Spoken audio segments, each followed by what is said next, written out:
Aquaculture isip alternative livelihood. Pwede matud pa nga sulayan sa fishing and canning factory workers nga mawad-an og trabaho gumikan sa tulo ka bulan nga closed fishing season sa Zamboanga Peninsula.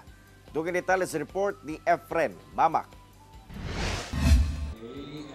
Sa gipaygayong 6th National Sardines Industry Congress and Trade Exhibit 2023 sa Zamboanga City, gibutyag sa Presidential Advisor for Poverty Alleviation nga pwede sa mag-venture sa aquaculture ang mga fishing and canning factory workers sa Zamboanga Peninsula nga posibleng mawad-an og trabaho gumikan sa closed fishing season sa isdang tamban o sardines.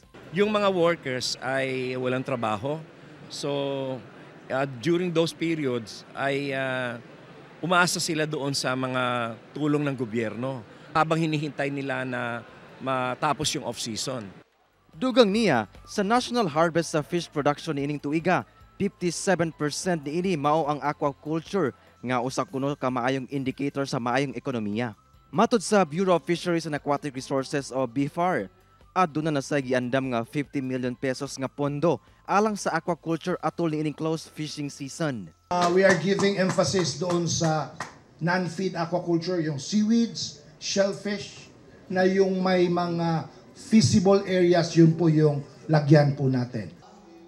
Matud sa Agri-Party List, kinahanglan na i-review ang Fisheries Code of the Philippines aron makahimo og bagong guidelines alang sa kalambuan sa fisheries sector. Lakip ang pagmugna og bagong departamento nga motutok sa fishery sector. Hindi po pwede bigay ka lang ng bigay ng bangka, hindi mo naman sila ini-equip, hindi mo sila tinutulungan, kailangan natin balansehin. Ako po ay in favor sa pagkakaroon ng isang Department of Fisheries and Aquatic Resources, no?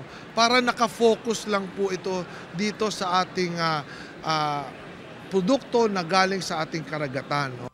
Kauban si Sim Romero sa kamera, ako si Efren Mamak. Para sa At Home with GMA Regional TV.